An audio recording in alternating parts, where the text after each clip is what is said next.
குதிரை ஏறி வரும் கருப்பசாமிதான், வெற்றி மாலை சூடி வரும் கருப்பசாமிதான்.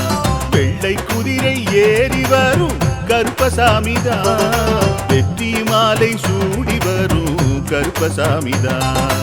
கஷ்டமெல்லாம் தீர்க்க வரும் கருப்பசாமிதான், கஷ்டமெல்லாம் தீர்க்க வரும் கருப்பசாமிதான். கண்ணெதிரே காட்சி தரும் கருப்பசாமிதான், கண்ணெதிரே காட்சி தரும் கருப்பசாமிதான். புளியரை நீங்க வாங்க சந்ததி தழைக்கும், புண்ணியத்தை வாங்கிட்டு போங்க நிம்மதி பிறக்கும். புளியரை நீங்க வாங்க சந்ததி தழைக்கும், புண்ணியத்தை வாங்கிட்டு போங்க நிம்மதி பிறக்கும்.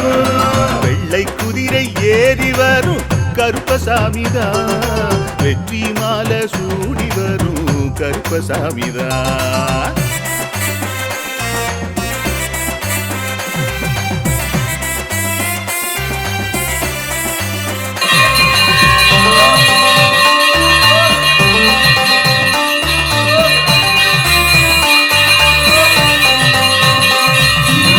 ராமரோட பரம்பரை தானே குடியரை கருப்பசாமி, ஐயப்பசாமி சித்தரோட அருள்வாக்கு. முழு முதற் கடவுளை வணங்கி அரோகரா என்று முழங்கி பாண்டி சித்தர் வழியில் வந்த ஐயப்பசாமி. கருப்பசாமி சத்தியத்தால் காட்சி தரும் சாமி என்போம், மகிழ்ச்சியான அருள்வாக்கு தருகின்ற சாமி என்போம். எலும்பிச்சையாலே அனைத்து நோய்களை தீர்த்து வைக்கும் சாமி என்போம். திருநீரு தந்து பெரும் பாவங்கள் போக்கும் சாமி என்போம், பாவங்கள் போக்கும் சாமி என்போம். சமதர்மம் வளர்க்கும் நம்ம சாமி அல்லவா, பிரமதம் வந்தாலும் அருளும் அல்லவா. சமதர்மம் வளர்க்கும் நம்ம சாமி அல்லவா, பிரமதம் வந்தாலும் அருளும் அல்லவா.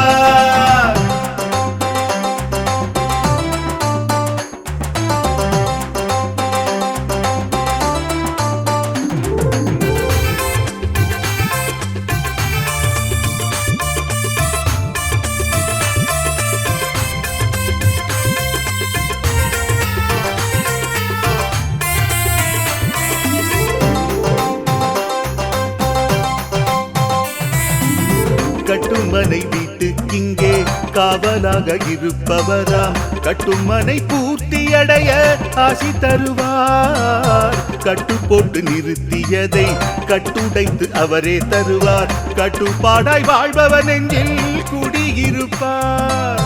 மடியேந்தி வரம் கேட்டா மறுக்காம தருபவராம், மனதார வேண்டினாலே மறுகணமே வருபவராம். கற்பூர தீபம் ஏற்றினாலே ஒளியில் அவரே தெரிவாரே, கருப்பசாமி என்றே அழைத்தால் இதயம் முழுதும் நிறைவாரே, எதையும் முடித்து தருவாரே.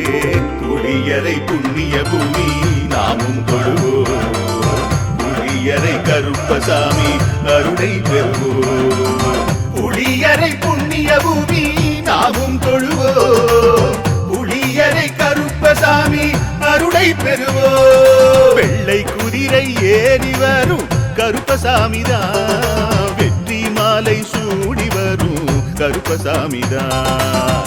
கஷ்டமெல்லாம் தீர்க்க வரும் கருப்பசாமிதான், கஷ்டமெல்லாம் தீர்க்க வரும் கருப்பசாமிதான். கண்ணெதிரே காட்சி தரும் கருப்பசாமிதான், கண்ணெதிரே காட்சி தரும் கருப்பசாமிதான். புளியரை நீங்க வாங்க சந்ததி தழைக்கும், புளியத்தை வாங்கிட்டு போங்க நிம்மதி பிறக்கும். புளியரை நீங்க வாங்க சந்ததி தழைக்கும், புளியத்தை வாங்கிட்டு போங்க நிம்மதி பிறக்கும், நிம்மதி பிறக்கும்.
கட்டிடத்தார் திருவடிகளுக்கு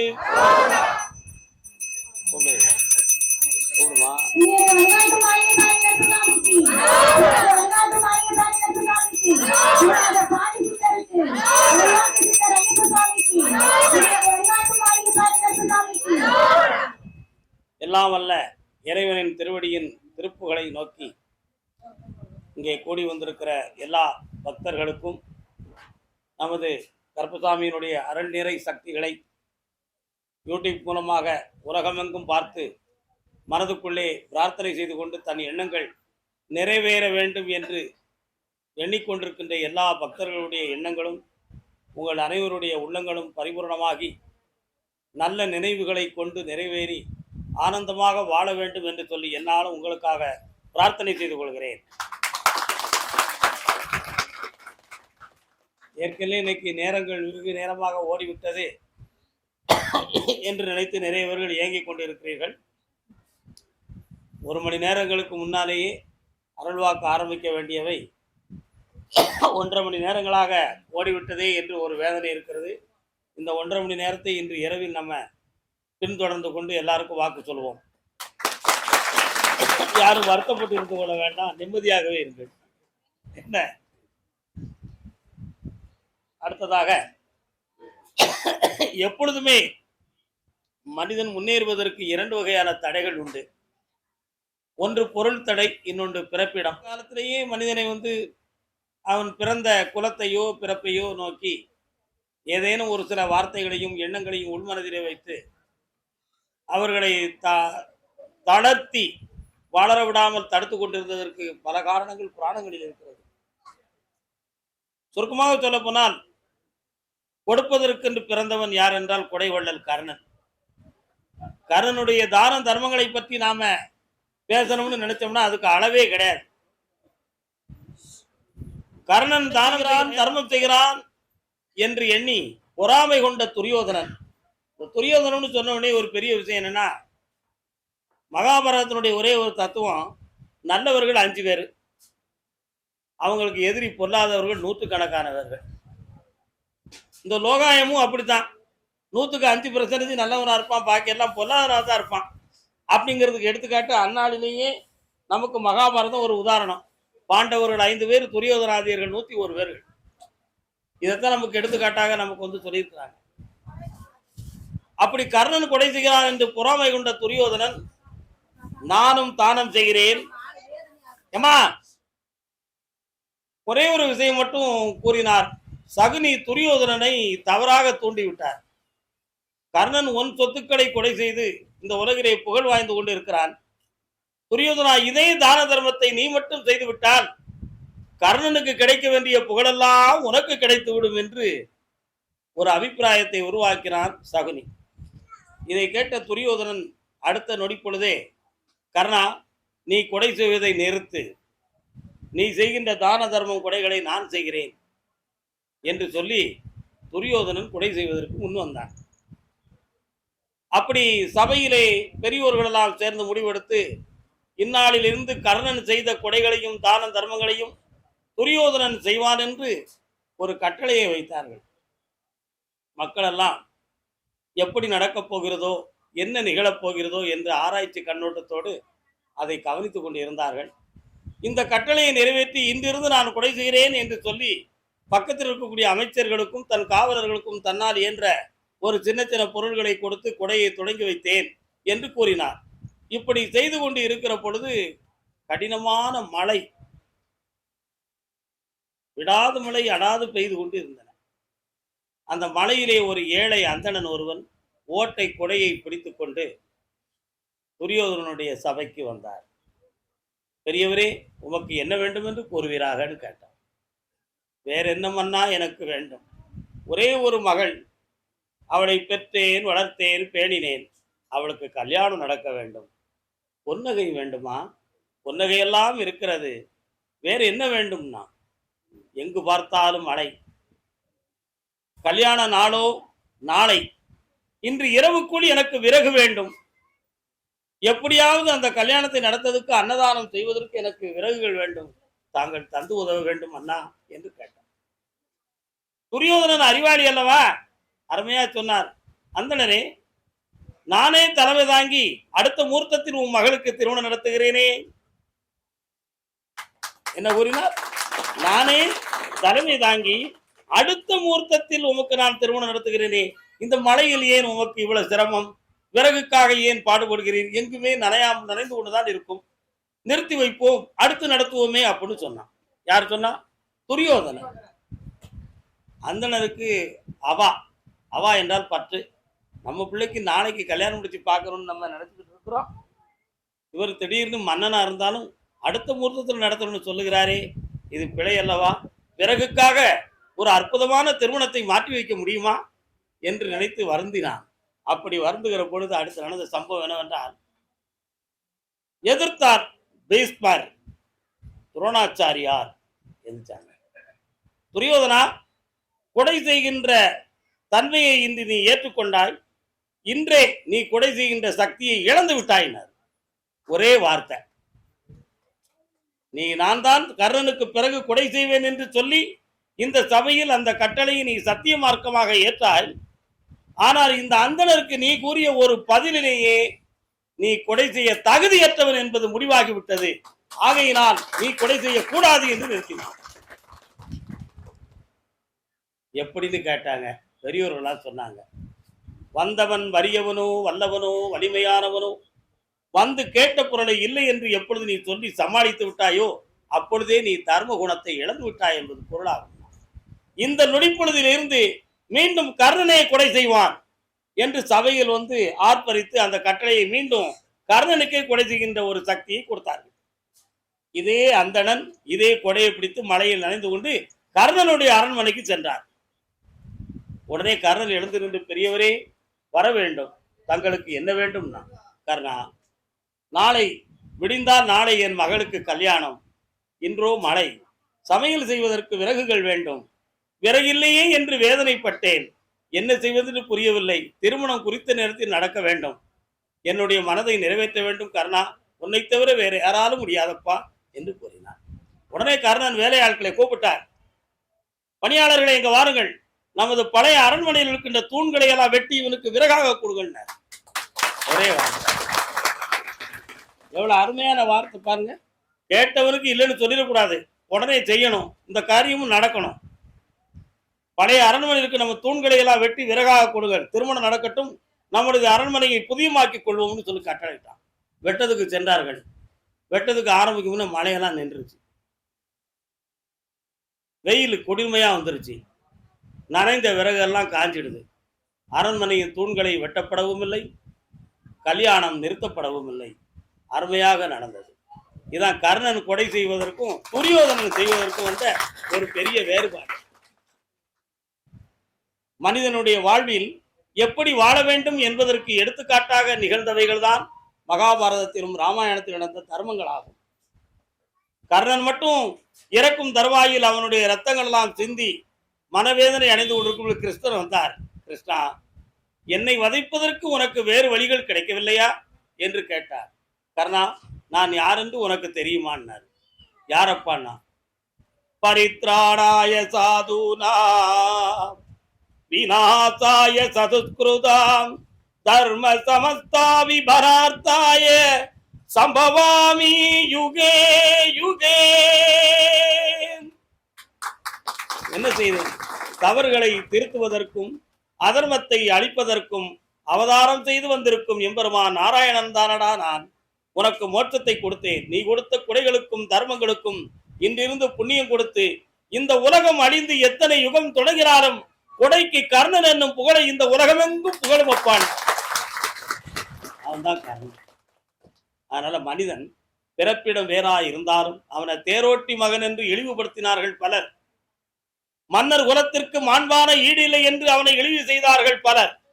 வில்லி யுத்தத்தில் உலகத்தையே வெல்லக்கூடிய அற்புதமான சக்தியை அவன் பெற்றிருந்த பொழுதும் கூட துரோணர் முதல் பீஸ்வர் முதல் எத்தனையோ கிருதவாச்சாரியார் இருந்த அத்தனை பேர்களும் கர்ணனை ஏற்காமல் புறணிக்கணித்தார்கள்.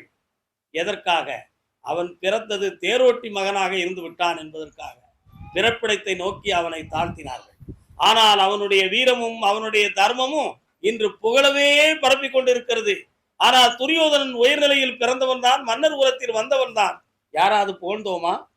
இல்லை. யார் எங்கு பிறந்தாலும் சரி, எவ்விடத்தில் பிறந்தாலும் சரி, நடக்கிற தர்மமும் தானமும் நடத்துகின்ற நடைமுறையின் தன்மைதான் ஒருவனுக்கு உலகத்தில் புகழையும் வாழ்வையும் புகழோடு வாழ வைக்கும் என்பது இறைவனின் அருள் செல்வமாகும். இதற்கெல்லாம் உயர்ந்த மனமும் தெளிந்த சிந்தனையும் ஆழ்ந்த நல்லுணர்வும் இருந்துவிட்டால் தர்மம் எப்பொழுதுமே வளர்ந்து கொண்டே இருக்கும். தாழாத கீர்த்தியை நாம் பெற்றுக்கொண்டே இருப்போம். மாசிலாத மனதுக்குள் ஈசரை வர வைத்து என்னாலும் உயர்ந்திருப்போம் என்று சொல்லி அருள்வாக்கை தொடங்குவோம். வாழ்க, வணக்கம். வந்த முருகா, வேலவா, என் குருநாதரே, பாண்டி சித்தரே, என்னோடு தவிழுகின்ற ஞான முனிவர்களே, சித்தர்களே, யோகியர்களே, கற்பசாமி, உன்னை எங்கிருந்து நினைத்தாலும் எப்பொழுது அழைத்தாலும் அடியேனுக்கு காட்சி தந்து அருள் கொடுப்பதாக சத்தியம் கொடுத்த என் அன்பு தெய்வமே, அழைக்கின்ற பொழுதெல்லாம் 21 கூட்டுறவு 61 பந்திக்காரர்களும் சேனை வகுத்து தானை சூழ்ந்து தொண்டு செய்வேன் என்பது சத்தியமானால் வந்திறங்கி நல்வாக்கு கொடுத்து கொடுத்த வாக்கு நடக்கும்படி கட்டளையிட்டு கூப்பிடணும்பா. பட்டினத்தார் திருவடிகளுக்கு 1000 கோடி வாழ்த்துக்கள். கேரள மாநிலம் குழந்தை வரம் கேட்டு வந்தவர்கள் நீங்க உன்னுடைய கட்டுமனைக்கு நான் போய் பார்த்தேன். உங்க வீட்டெல்லாம் தாண்டி போனா எஸ்டேட் மாதிரி சில இடங்கள்லாம் இருக்கு. பேச்சியம்மன், துளமாடசாமி போன்ற தெய்வங்கள்லாம் அங்க குடியிருக்கு. இருக்கலாம். திருமணம் முடித்த இவ்வளவு காலத்தில் மருத்துவத்தில் சென்று பார்க்கிறதுக்கு முழு மனதும் கொள்ளாமல் தெய்வத்தை நோக்கி நிம்மதியாக இருந்து கொள்ளவும் முடியாமல் என்னென்று புரியவில்லையே என்று மன ஏக்கத்தில் ஒரு முடிவு கிடைக்காம நீங்க குழந்தைய பத்தி கேட்க வந்திருக்கீங்க. சரிண்ணா? கால் வந்துட்டுவாங்க. ஆதாரம் உன் திருப்பாதாரம் இந்த அவரியில் உனையன்றி துணையேது முருகா. முருகன் கோயிலுக்கு போனீங்களாப்பா? என்னடா சொல்லிட்டு வந்தீங்க முருகன்கிட்ட போய்? குழந்தை பிறந்தவங்க அவன் பேர் வைப்போம்னு சொல்லிட்டு வந்தீங்க. சொன்னே சொல்லையா? மொட்டை போடுவோம் அவன் பேர் வைப்போம் சொன்னீங்களா? பொம்பளை பிள்ளை வந்தா எப்படா பேர் வைப்பீங்க? முருகேஸ்வரன் பேர் வைப்பீங்களா? கால் வந்துட்டுவாங்க. ஓதாரும் நெஞ்சில் உணர்ந்தாரும் போற்றும் நாதனே சுவாமி. மேலிருந்து கேட்டேன், ஆதிசிவனுடைய அவதாரத்தை நோக்கி பார்க்கிற பொழுது உன்னுடைய குடும்பத்தில் 3 பேர்கள், உன் குடும்பத்துல 3 பேர்கள், உன்னுடைய 3 பாட்டனுக்கு முன்னால உள்ளவங்க குழந்தையே பிறக்கப்படாமல் ஒருவர் உலக வாழ்க்கையை விட்டு போனார் அப்படின்னு ஒரு சான்று இருக்கு. அதே மாதிரி இப்ப நான் போய் கேட்கும் பொழுது அதுல உள்ள சில விஷயங்கள் என்ன அப்படின்னு நான் கேட்டேன். தவமிருந்த சிவயோகியாக உன் குடும்பத்துல முன்னோர்கள் ஒருத்தர் இருந்திருக்காரு. அவங்களுடைய சன்னியாச யோகத்தின்படி இப்பொழுது வாக்குல பண்டாரமாய் ஒரு குழந்தை பிறப்பான். பண்டாரம்னா யாருடா? முருகப்பெருமான். பழனிமலை முருகன் வந்து உங்களுக்கு குழந்தையாக பிறப்பாரு. அவருடைய பெயர் சரவண பெருமாள்னு பேர் வைக்கணும். என்ன பேர் வைக்கணும்? பல கோடிக்கு அதிபதியா வாழ்வான், 3 வீடு கட்டி மகிழ்வான். காலம் சொல்லலாம். வீரவேல் முருகனுக்கு, சக்திவேல் முருகனுக்கு. வெற்றி அடைவாய். தைப்பூசத்துக்குள்ள குழந்தை ஜனனம் வெற்றியாகும். வா பக்கத்துல. தொழிலை பற்றி அடுத்த உத்தரவுல பேசுவோம். காசு பணம் வாங்கிக்கா, கண்டம் இல்லாமல் வாழ்ந்துதான் வெற்றி உண்டு.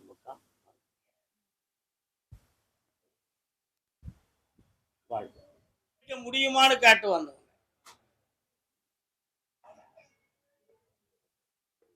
யாரை நம்பி நான் பிறந்தேன். இன்னொருத்தர காலம் வந்துக்கலாம். பொங்க ஒரு சேர் போட்டு உட்கார வேண்டியதானப்பா.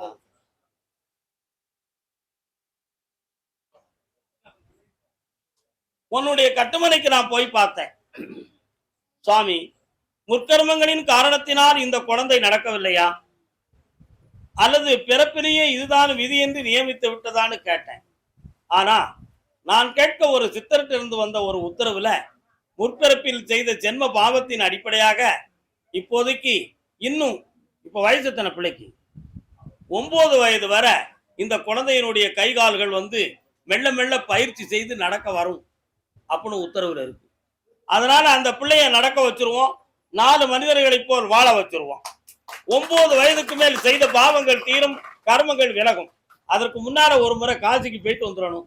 ஜெயிச்சு தாரேன். எனக்கு பொருள் கிடைக்கணுமே. இன்னொரு முறை போயிட்டு எனக்கு ருத்ராட்ச மாலையை வாங்கி என் கையில கொடுக்கணும். கால் ஒன்று சொல்லலாம். அப்படியா? வரலாம். பக்கத்துல நடக்க வச்சு தாரேன். இழந்த பணம் வராது. அதுக்கு ஈடாக உழைப்பை பெருக்கி கோடி கோடியா பணம் தாரேன். வெற்றி உண்டு. அதே மதுரை மாநகர் வீட்டுல பொம்பளையுடைய உடல்நிலை சரியில்லை, தீருமா தீராதான்னு காட்டு வந்தவன். யாருக்குமா? ஒரு ஆம்பளை காட்டு வந்திருக்கான்னு சொல்லிருக்க. நீ இப்படி வந்து நிக்கிற. வீட்டுல எந்த பொம்பளைக்கு சோம்பலக்கா? உனக்கு தெரியல, உன் வீட்டுக்காரர்லாம் காக்கணும். வாரேன் இரு. என்னன்னு காட்டணும்? இனம் காணா வடிவத்தை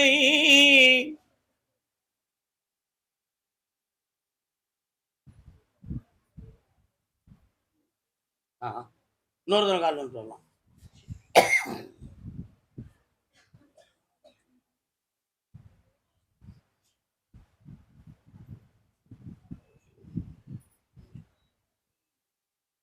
பக்கத்துல உட்காரலாம். உன் மனைவியுடைய உள்ளுணர்வுகளை பார்த்தேன். மூளைக்கு செல்லக்கூடிய நரம்புல பெண்டர் இருக்கு. அதனுடைய பாதிப்புல தான் இந்த சூழ்நிலைகள் வந்து உருவாக்கப்பட்டிருக்கு. ஒரு சிறிய அறுவை சிகிச்சை செய்ய வேண்டிய சிகிச்சை உண்டுன்னு சொல்லி ஒரு பதில் வரும். அந்த பதிலை சரியாக எடுத்துக்கொண்டோமானால் நடைமுறை தெளிவாகிவிடும். ஆனா ஆயுள் காலம் வரை இந்த நோய் இருக்குமான்னு கேட்டேன். இருக்காது. காப்பாத்தி வெளியாக்கி தாரேன். அதே மாதிரி பிள்ளைகளுடைய பிரிவுகளை நீக்கி பெருமையோட ஒண்ணு சேர்த்து இருந்தா போதுங்களா? கால் ஒன்று வரலாம்.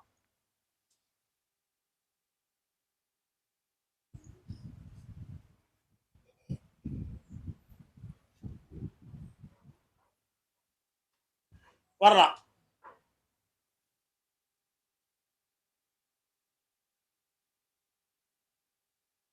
வெற்றியாக்கி தரேன், காப்பாத்துறேன். கருப்பசாமி, மதுரை மாநகர் சொத்து டாக்குமெண்ட் சம்பந்தமான மனக்குழப்பம் யாருக்கு?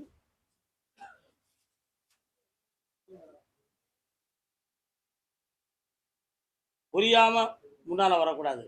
நான் என்ன சொல்லி கூப்பிட்டுருக்கேன், நீங்க என்ன சொல்லி வரீங்க? சொத்து டாக்குமெண்ட் சம்பந்தமான குழப்பம் யாருக்குப்பா மதுரையில்?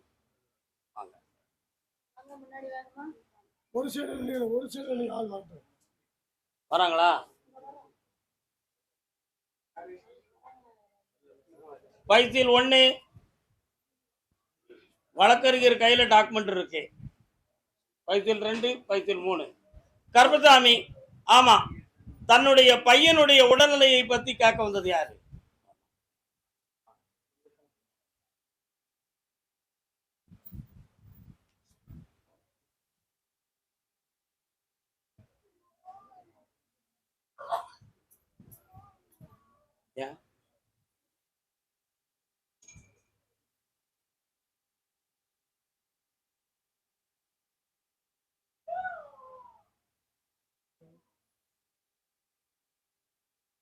பக்கத்துல வரலாம், குழப்பாம வந்து உட்காரணும். உன்னுடைய கட்டுமனைக்கு போற வழியில தங்கை காளியனுடைய ஆலயம் உண்டு. வீரமாக இருக்கக்கூடிய கருப்பசாமியும் அங்க உண்டு.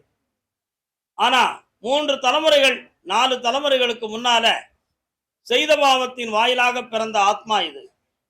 இந்த விஷயம் சரியாகுமா அப்படின்னு கேட்டேன். ஒரு வகை மருத்துவத்தாலும் என் சக்தியாலும் 60% நடைமுறையாக்கி தருவேன் உத்தரவா இருக்கு. கால் ஒன்று வரலாம்.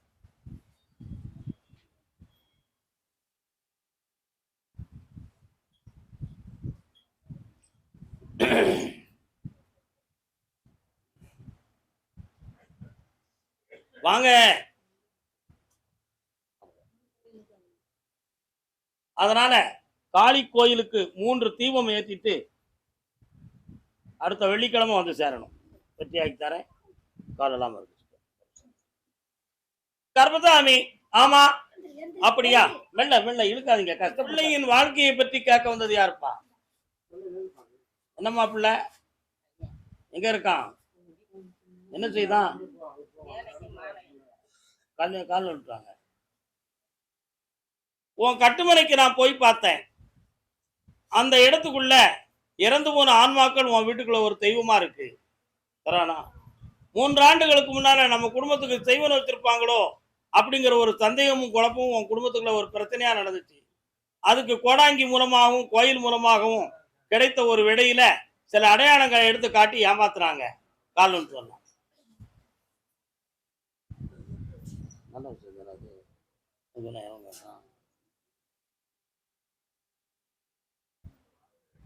இப்போ 1.25 ஆண்டுகளாக உன் பிள்ளைக்கு தொழில் சம்பந்தமான விஷயத்துல முயற்சி செய்து பணங்களால் ஏமாந்து வேதனைப்பட்டு நிற்கிற. இப்ப இந்த வேலை கிடைக்குமா கிடைக்காதா என்பது ஒரு கேள்வி. கண்டிப்பாக அவனுக்கு உத்தியோகம் உண்டு. அந்த பணியை நான் வாங்கி தரேன். மாத சம்பளம் கோயிலுக்கு கொடுத்துட்டு ஆனந்தமா இருக்கு. போயிட்டு வா. தான தர்மங்களில் பங்கெடுப்பாயாக. அடுத்து பேசுவோம். இந்த மகனே, ஆவணியில் அந்த மங்களத்தை உருவாக்குவார். கர்மசாமி, தேனி எல்லை தேனி.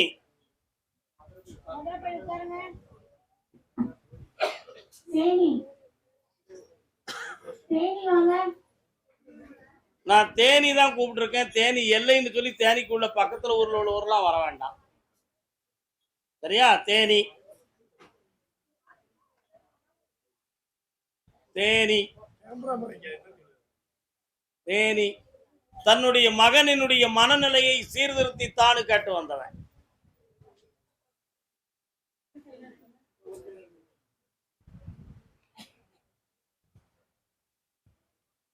கால் ஒன்று வரலாம்.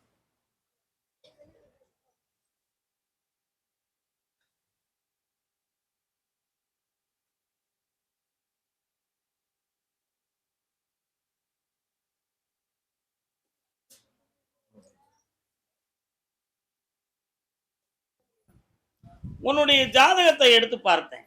5ஆம் இடமாகிய புத்திஸ்தானத்தில் சனி பகவான் பிரவேசிக்கிறார்.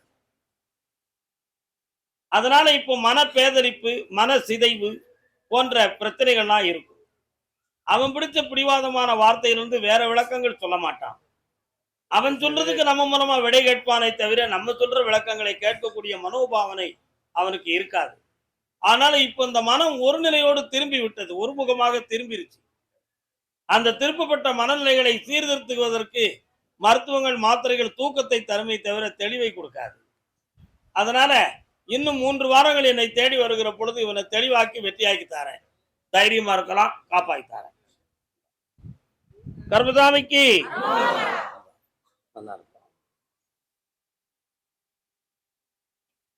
பர்த்தாவுக்கேற்ற பதிவிரதை ஆவானால் எத்தாலும் கூடி வாழலாம். யார் சொன்னது? ஔவையார் சொன்னது. பர்த்தாவுக்கேற்ற பதிவிரதை ஆமானால் எத்தாலும் கூடி வாழலாம், சற்றேனும் ஏறுமாறாய் இருப்பாரே அமாயின் கூறாமல் சந்நியாசம் கொள். பர்த்தா என்ற வார்த்தை கேரளாவில் கணவன் அப்படின்னு அர்த்தம். ஆனா அதை தூய தமிழ்ல அந்த காலத்துல பர்த்தான்னு தான் சொல்லி இருக்கிறான். ஆக தமிழுக்கும் மலையாளத்துக்கும் ஒரு தொடர்பு இருக்கு. அதனால தான் தமிழ்நாட்டு மக்கள் மலையாளத்துல பெண் எடுப்பதும் ஒரு சம்பந்தங்கிறத வழிகளை உருவாக்கிக்கிறதும் நம்முடைய சம்பந்த வழிகளில் குலசேகர பாண்டியன்ல இருந்து இன்று இருக்க மருந்து வரை நமக்கு நடந்துகிட்டு இருக்கு. பந்தளத்து மகாராஜாவுடைய துணைவியார் குலசேகர பாண்டிய மன்னனுடைய சகோதரி. புரியுதா? அதான் தமிழ்நாட்டில் பிறந்த பாரதியார் சேரன நாட்டிலும் பெண்கள் உடனேன்னு சொல்லி பாட்டு எழுதினார். சிந்து நதியின் விசை நிலவினிலே சேர நன்னாட்டிலம், நல்ல நாடுன்னு சொன்னார். அத சேர நன்னாட்டிலம் பெண்கள் உடனே சுந்தர தெலுங்கினிலே பாட்டு சேர்த்து தங்க தோணிகள் ஓட்டி விளையாடி வருவோம்னு சொன்னார். அப்போ சம்பந்தம் கலக்கிற ஊர் என்ன சொன்னாரு? மலையாளத்தை சொன்னார். புரியுதா? அதனால இந்த இந்த செய்யுளை நல்லா படித்து பாருங்க.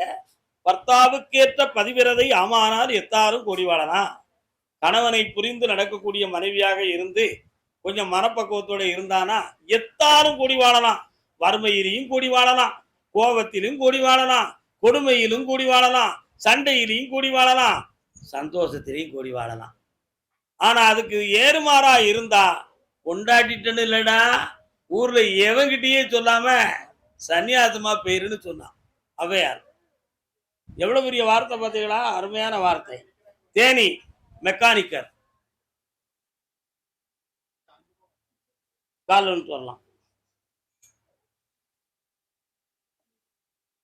யாருப்பா கூட வந்திருக்கியா? நான் பிறகு கூப்பிடுறேன்.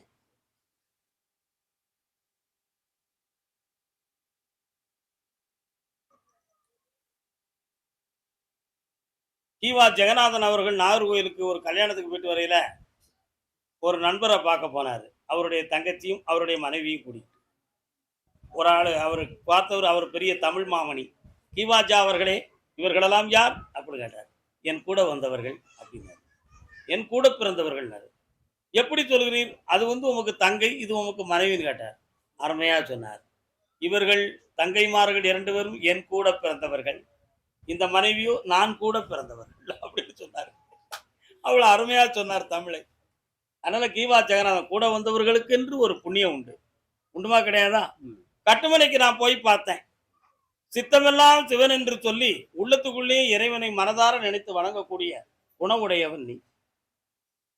27 ஆண்டுகளுக்கு முன்னாலேயே என்னுடைய பாதார வந்தங்களை அடைக்கலமாக கொண்டு நமக்கு என்ன சொல்லுதாருன்னு பார்ப்பமே அப்படின்னு உள் மனசுக்குள்ள ஒரு ஆராய்ச்சியை வச்சுக்கிட்டு என் குருநாதரை நீ அணுகியது உண்டு. காலம் சொல்லலாம்.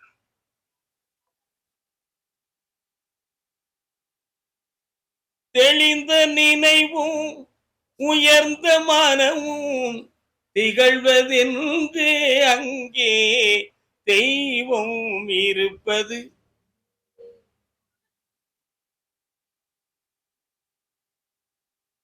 உள்ளம் பெருங்கோயில், ஊனுடம்பாலயம்.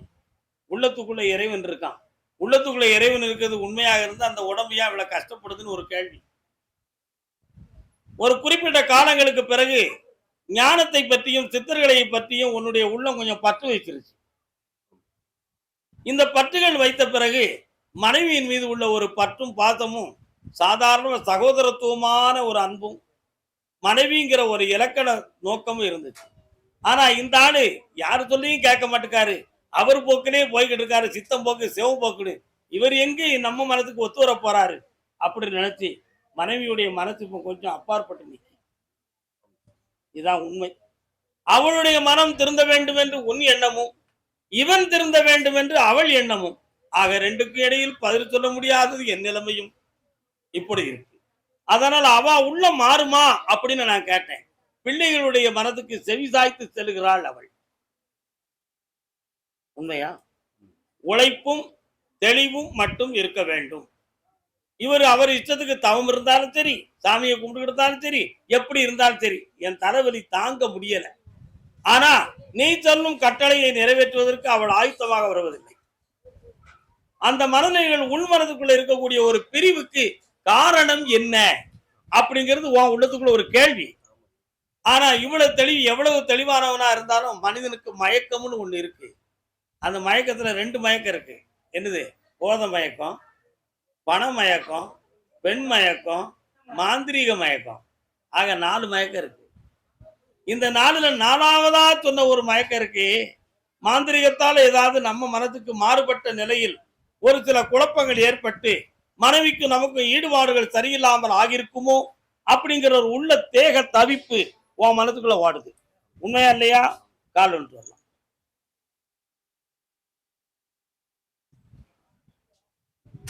மகாராஜா 65 வயசுக்கு மேல திருந்து என்ன செய்ய போறாங்க?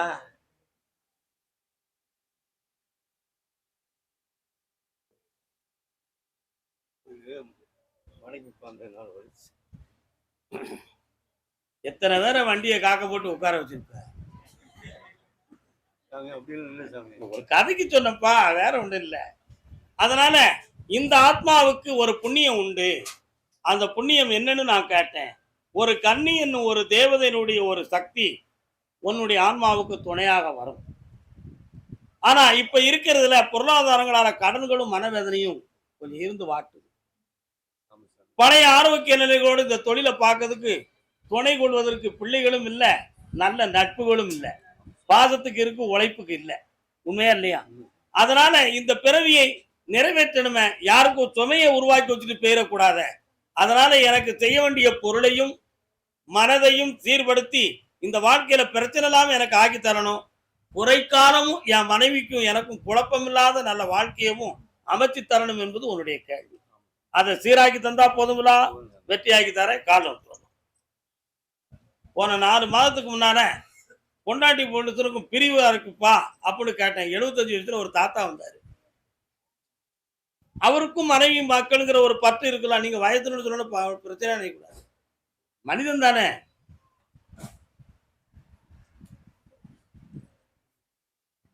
கர்மசாமிக்கு அதனால அவளுடைய ஆத்மாவை பார்த்தேன். அவ பிடிவாதத்திலிருந்து மாறுவாளான்னு கேட்டேன். மாற்றி தாரேன். ஆனா அவள் உன்னுடைய இன்பத்திலும் துன்பத்திலும் பங்கெடுத்து உன்னை வாழ்விக்க மிகவும் பாடுபட்டவள்.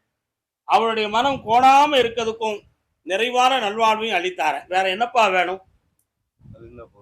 சந்தோஷமா தந்துட்டேன். வெற்றி அடையலாம். உன் கடனை தீர்த்தாச்சு. இந்த பிறவில நீ என்னை அடைவாய், ஆனந்தம் பெறுவாய், ஞானமும் அடைவாய். வாழ்க. கர்மசாமிக்கு கர்மசாமிக்கு தேனி பக்கம் தோட்டம் யார் வச்சிருக்கா?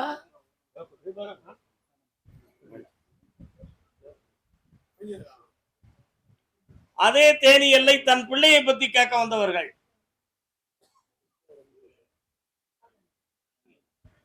அன்னதானம் சாப்பிட்டு போகணும், அறகுறையா போயிடக்கூடாது. விட மாட்டேன், தெரியுங்களா? வரலாம். பிள்ளையை பத்தி கேட்க வந்தது யாருப்பா?